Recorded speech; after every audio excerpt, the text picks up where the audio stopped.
Hi, ഞാൻ doctor Sunil Devaprabha. ഒറ്റ തേനീച്ചയുടെ കൂട്ടിൽ നിന്ന് തേനുണ്ടാക്കാൻ പറ്റുമോ? നമുക്ക് ഏറെ പഠിക്കാൻ വകതരുന്ന ഗുരുവാണ് തേനീച്ച.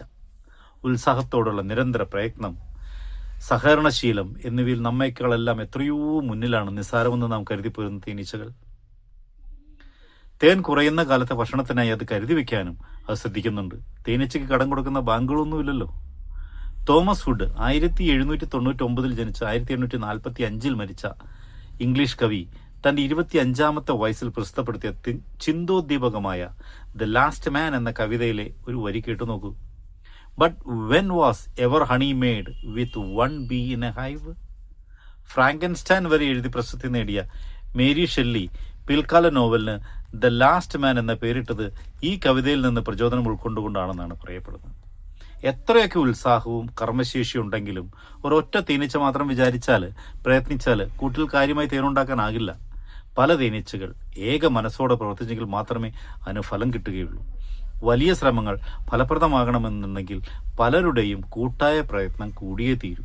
കാര്യങ്ങൾ വിജയകരമായി അവസാനിക്കുമ്പോൾ എല്ലാം എൻ്റെ മിടുക്കുകൊണ്ടാണ് എന്ന മട്ടിൽ നെഞ്ചുവിരിച്ച് നിൽക്കുന്നവർ പരിഹാസപാത്രമാകുന്നു നാം കാണുന്നതാണ്. മറ്റു പലരുടെയും വിയർപ്പും ആ വിജയത്തിന് പിന്നിലുണ്ടാവും. തനിയെ ചെയ്തു തീർക്കാൻ വയ്യാത്ത ജോലി ചെയ്തു തീർക്കേണ്ടപ്പോൾ പരസഹായം തേടുന്നത് ഒരു തെറ്റല്ല. അതത് മേഖലയിലെ പ്രാവീണ്യവും പ്രവൃത്തി പരിചയമുള്ളവരുടെ തുണയുണ്ടെങ്കിൽ കൃത്യങ്ങൾ കാര്യക്ഷമമാക്കാനും കഴിയും. തീർത്തും അപരിചിതരുടെ സഹായമാണോ വേണ്ടതെന്നുണ്ടെങ്കിൽ അതിന് ഇരുവരുടെയും പൊതു സുഹൃത്തുക്കളുടെ സഹായം തേടാം. അയാളെ പരിചയമുള്ള ആരെയാണ് എനിക്ക് പരിചയമുള്ളത് എന്ന് ചോദിക്കേണ്ട സന്ദർഭങ്ങൾ ജീവിതത്തിൽ ഉണ്ടാവാം. അന്യ വ്യക്തികളെ ആശ്രയിക്കുന്നത് പോലെ പ്രധാനമാണ് നാം പ്രവർത്തിക്കുന്ന മണ്ഡലത്തിലെ ഏറ്റവും പുതിയ വിവരങ്ങൾ വരെ ശേഖരിച്ചു വയ്ക്കുന്നത്. ബന്ധപ്പെട്ട മേഖലയിലെ കൃതഹസ്തരായവരുടെ ഇടപഴകുകൾ പ്രായോഗികമായ പല അറിവുകളും നമുക്ക് നേടിത്തരാൻ കഴിയും. എൻ്റെ ബുദ്ധിയിലും യുക്തിയിലും എല്ലാം അടങ്ങിയിട്ടുണ്ട് എന്ന അഹങ്കാരം ഗുണകരമാവില്ല. പല കാര്യങ്ങളിലും പുസ്തകങ്ങളും ഇൻ്റർനെറ്റും മറ്റും ഏറെ സഹായിക്കും. സമാനകൃതികളിൽ വിജയം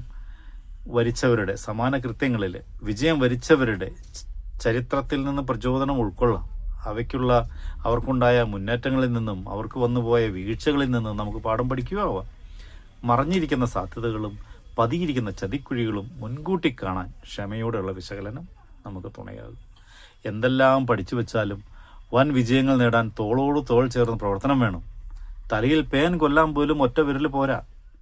എത്ര വലുതാണെങ്കിലും ഒരു മരം കൊണ്ട് മാത്രം കാടുണ്ടാകൂല. ഇടത് കൈ കൊണ്ട് വലത് കൈയും വലത് കൈ കൊണ്ട് ഇടത് കൈയും കഴുകുമ്പോൾ ഇരു കൈകളും വൃത്തിയാകുന്നു.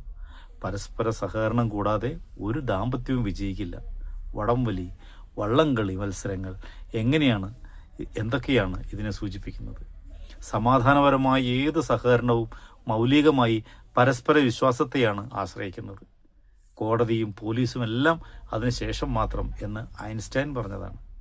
മാനവരാശിയുടെ മുക്തി സഹകരണത്തിലൂടെ മാത്രം എന്ന് ദാർശനികൻ ബെർട്രണ്ട് റസലും പറഞ്ഞിട്ടുണ്ട്. നേതൃത്വത്തിൻ്റെ അടിത്തറ പ്രചോദനമാണ്, ആധിപത്യമല്ല. സഹകരണമാണ്, ഭീഷണിയല്ല എന്ന് പ്രചോദക ഗ്രന്ഥകാരൻ വില്യം ആർതർ വാർഡ് 1921 ജനിച്ച മനുഷ്യനാണ്. 1994 അദ്ദേഹം മരിച്ചും പോയി. അദ്ദേഹം പറഞ്ഞതാണ്, പല തേനീച്ചകൾ ചേരുമ്പോൾ വലിയ കൂടും ധാരാളം തേനുമുണ്ടാകും.